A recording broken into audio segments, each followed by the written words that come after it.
2000, il fête ses 20 ans de 20 heures et son 20e livre.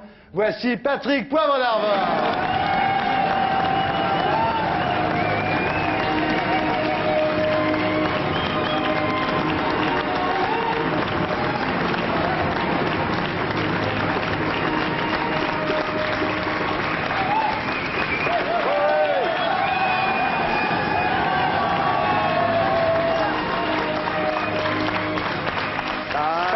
Poivre d'Arvor, mesdames, messieurs, nous regardons l'homme le plus regardé de France. Serge, si tu peux me faire un vrai cadrage journal. Et Didier, si tu peux renvoyer le jingle. Voilà. Serge a un bon cadrage journal. Voilà. Merci. Bien, alors Patrick, 2 actus. Donc on va faire les mains 2 fois. Vous n'êtes pas obligé de le faire, mais si vous le faisiez, ça serait bien.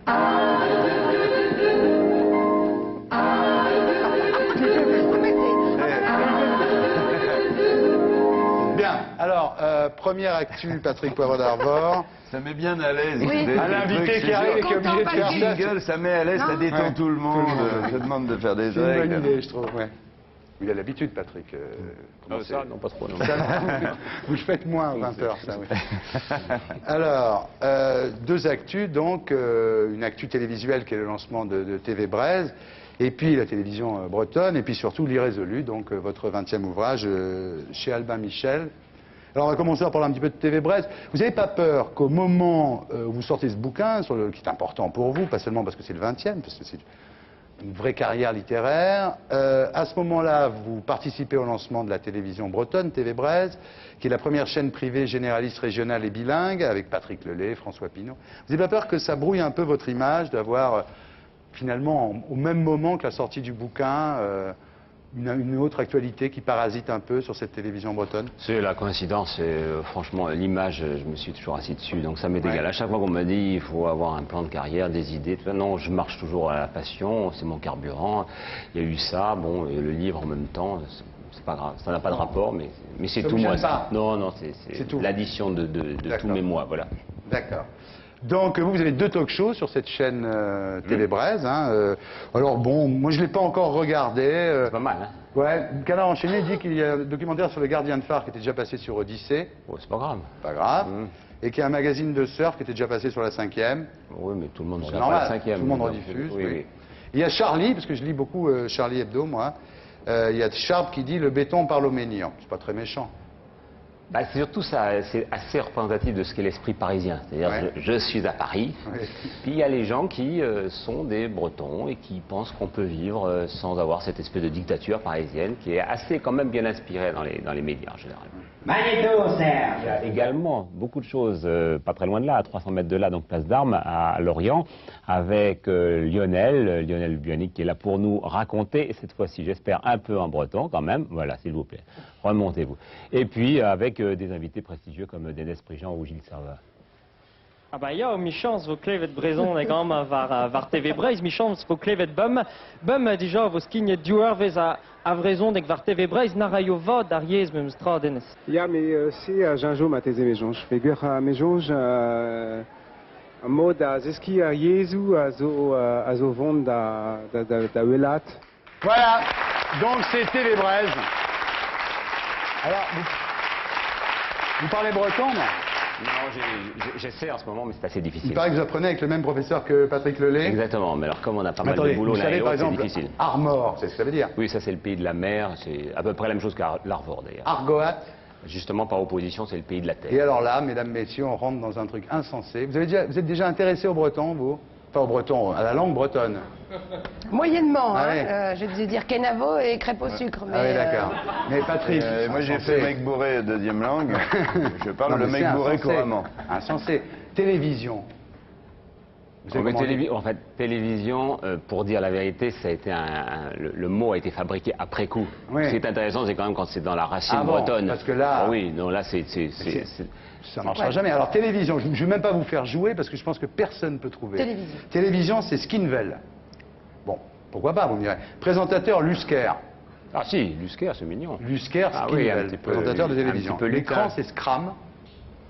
Le satellite, c'est Lerel. Internet, c'est Ken Rouedad. Là aussi, c'est créé compliqué, artificiellement. hein. Et alors l'ordinateur, il faut mieux pas en avoir besoin tous les jours pour rentrer dans un magasin, c'est Urziateres. Non, mais il y a des mots qui sont je beaucoup crois, plus franchement. authentiques. Par exemple, le débat, ce que Le vous appelez débat. le talk show. Hein. Oui. Le débat, ça Oui. se dit divise.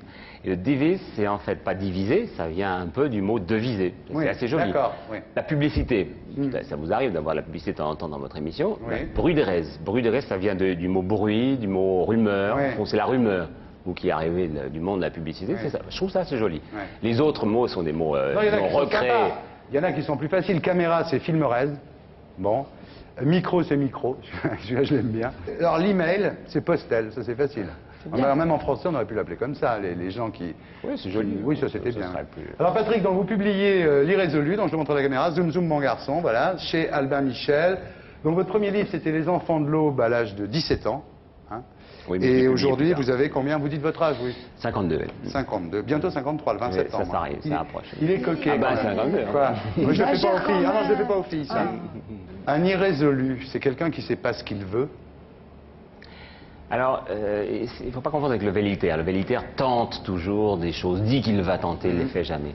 L'irrésolu, en l'occurrence, c'est en effet quelqu'un qui se laisse un petit peu mener par les circonstances, par les événements, et qui se laisse, au fond, d'une certaine façon, comme une plume au fil de l'eau, aller, et qui tente, qui a des petites révoltes, et puis qui souvent, après, se laisse aller.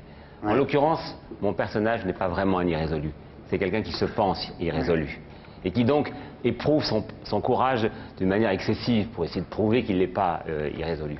Et ça, c'est pas mal, c'est quelque chose que j'ai connu un peu quand j'étais enfant, parce que je me pensais très très sauvage, très très timide, donc, et puis j'étais très chétif, je sortais d'une maladie assez grave, donc j'étais persuadé que j'étais nul, que je valais rien. Vous vous êtes demandé longtemps si vous étiez vraiment Ah courageux. oui, oui, oui. Et donc je tentais à chaque fois des choses de plus en plus, bon, vous savez, type poil de carotte, d'abord la nuit pour essayer de voir ce qu'on vaut, si on n'a pas la trouille, puis ensuite on va un peu plus loin, puis on essaie de prendre un serpent, puis après on va plus loin.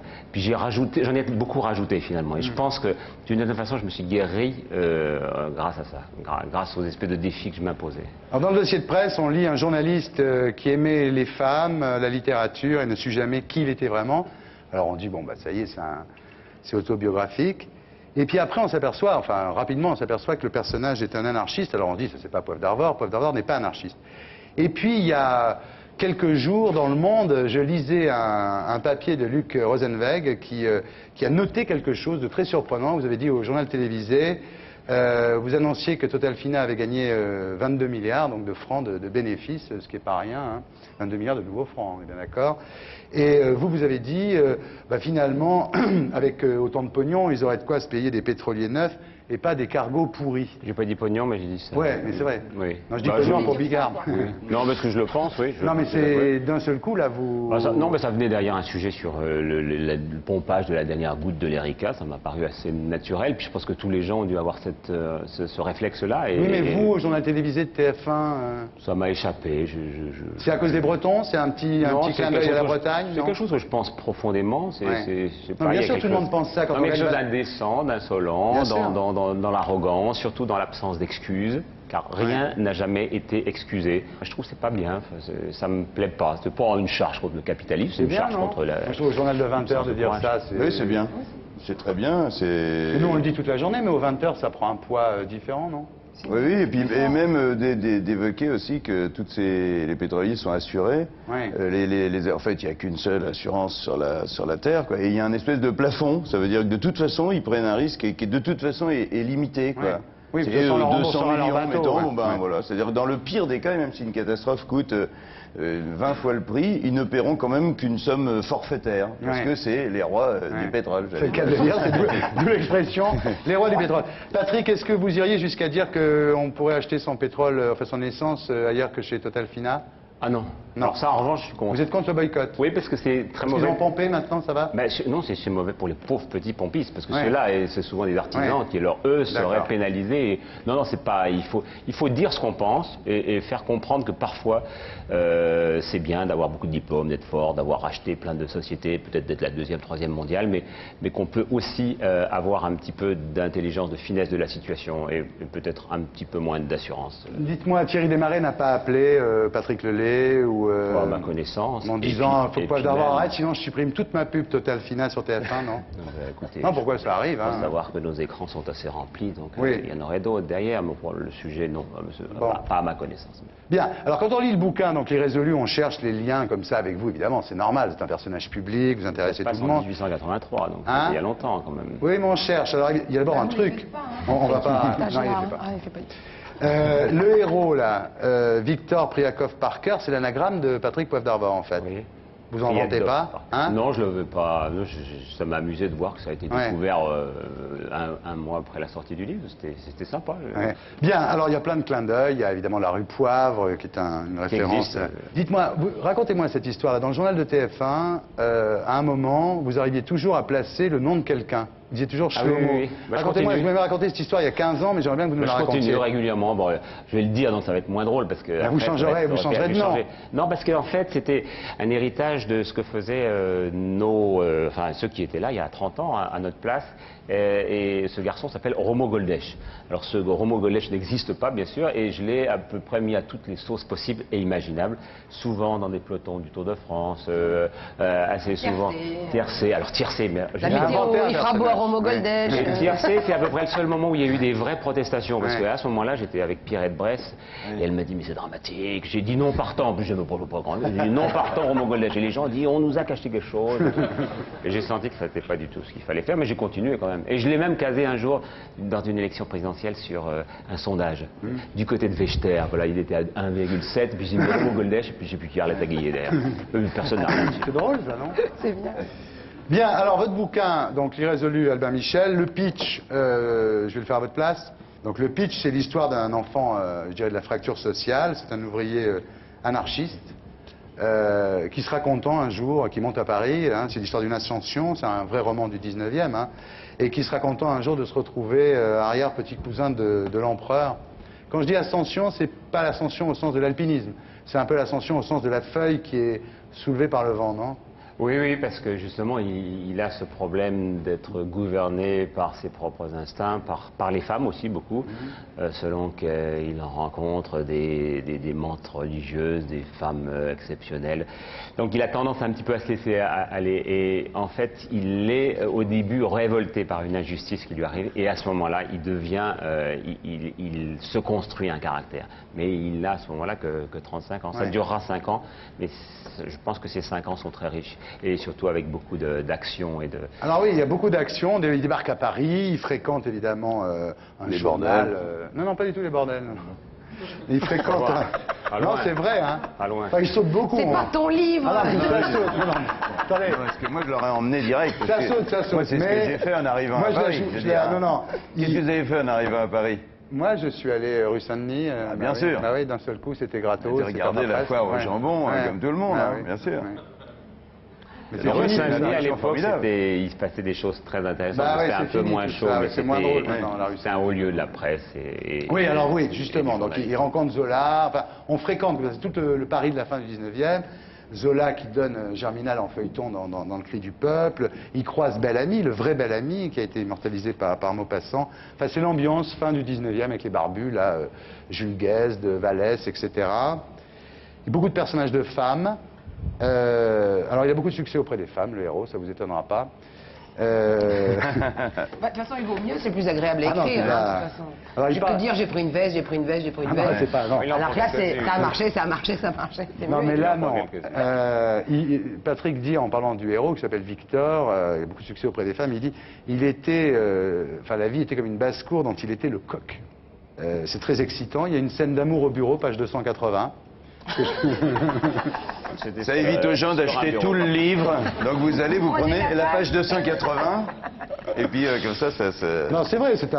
Ah oui, mais je pense que Mais c'est bien l'époque- raconté, d'ailleurs. En plus, je pense que l'époque était très libertine, évidemment très libertine, et surtout il y avait une espèce de mélange formidable entre justement les journalistes, les écrivains, les femmes, sculpteurs, peintres, et tout ce monde à se retrouver ensemble dans les mêmes cafés, Dans les sur- mêmes salons, et c'est mêmes dans les mêmes salons, boulevard des quartiers, Italiens, oui, oui. ça.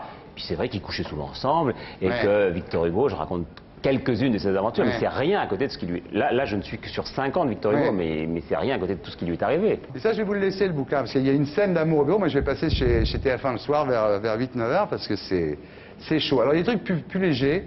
Victor, à un moment, il rencontre enfin, il couche avec une femme, quoi, et un jour, en sortant de chez elle, il rencontre sa fille. Et il se désire comme ça, subitement, sur le pas de la porte.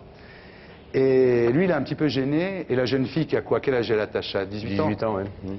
Alors, il est un peu gêné, lui, parce que la fille va rentrer dans la chambre où il vient de faire l'amour avec sa mère, évidemment. Vous comprenez la situation? Et elle le regarde dans les yeux comme ça, elle lui fait « De toute façon, j'adore l'odeur de l'amour ». Puis à un moment aussi, il fait l'amour avec elle et il dit... Alors on sent en point d'abord qu'il... On sent... Non, mais bon... Il aime bien, Patrick, quand vous parlez il aime bien, de ces passages-là de son livre. Non, mais ça vous gêne pas, je parle. Comment Je suis en train d'en vendre un wagon, là. En Je plus. suis après, très Non, mais J'aime bien j'ai trouvé l'odeur ça de charmant, l'amour. parce qu'à un moment, il dit il avait aimé une putain et cela l'excitait. Ouais. Votre arrive. héros, là. Bien Ça sûr, arrive. non, mais bien sûr. Non, mais on se retrouve tous dans ce livre. Vous pensez pas que ça pourrait faire sur TF1, ça ferait un film, enfin un téléfilm Oui, mais au fond ça coûte cher parce qu'il y a des costumes. Donc, Ouais, je sais quand pas, même. vous les connaissez, ils sont un peu... Vous lui en avez parlé, là Non, je sais pas, si vous restez un peu de thunes à la fin de l'année, vous pourrez quand même lui faire son film. Non, c'est bien, franchement. Bien, alors Patrick, vous avez dit « Je suis une icône électroménagère », ce qui est une de vos plus grandes phrases d'ailleurs, parce que c'est une Non, en preuve fait- de... Mais c'est une preuve en tout cas de beaucoup de lucidité. Oui, on est enfermé dans un petit rectangle. Sur le frigo, on est... Bah oui, donc on est une icône, voilà, électroménagère. Faut pas, ça n'est jamais que de la télévision. Non, faut mais pas c'est très exagérer. bien de le regarder. Vous dites « J'aime énormément la télévision, mais j'ai toujours confessé un amour infiniment supérieur pour les livres. Je suis attiré par la reconnaissance littéraire. » Et j'en serais plus fier que de n'importe quel 7 d'or. Si je devais mourir aujourd'hui, il resterait mes livres. Alors, moi, je vais simplement vous poser une question. Pourquoi en France, tout le monde veut être écrivain? Je veux dire, même le président de la République veut être écrivain. C'est-à-dire, le mec, il est président de la République. Il veut être écrivain. VGE voulait être écrivain. Mitterrand, il a écrit plein de bouquins. Pourquoi c'est mieux que tout? C'est mieux que présentateur du JT devant 10 millions de gens tous les soirs. C'est mieux que président de la République. C'est mieux que tout. Pourquoi? Bon, d'abord, vous en savez quelque chose, puisque vous-même... Ah, moi, j'ai la même bon. passion et le même désir de reconnaissance littéraire que vous, Voilà. d'ailleurs, tout à fait. Donc, bien je sûr. crois que vous avez un amour sincère pour les livres. Moi, je sais que je l'ai eu depuis que j'ai 12 ans, 13 Ouais. ans. Je pense que ce sont les livres qui m'ont constitué. Comme je vous le disais, j'étais très sauvage, je n'avais aucun ami, je me réfugiais dans la compagnie de ces livres. Ils m'ont beaucoup apporté et j'ai eu envie d'écrire assez jeune. Et en effet, adolescent, j'ai commencé à écrire un livre, puis un deuxième. Et puis voilà, puis ça m'a jamais échappé. Et tout le reste me paraît très dérisoire. Cette émission, au moment même où c'est fini, il y a de la pub, il y a derrière une autre émission, et puis ça sera fini, puis ça sera une autre émission après, une semaine plus tard. Donc tout ça est du sable. Les livres demeurent. Voilà, ça, j'aime cette idée-là. C'est ça, Les ouais. livres et les enfants demeurent. C'est ça. Patrick, on va parler un peu de vous. On va parler un petit peu on a parlé de vous à travers vos héros, vos livres. On va parler de vous à travers votre vie. Et C'est un beau roman, c'est une... Magnéto, Serge.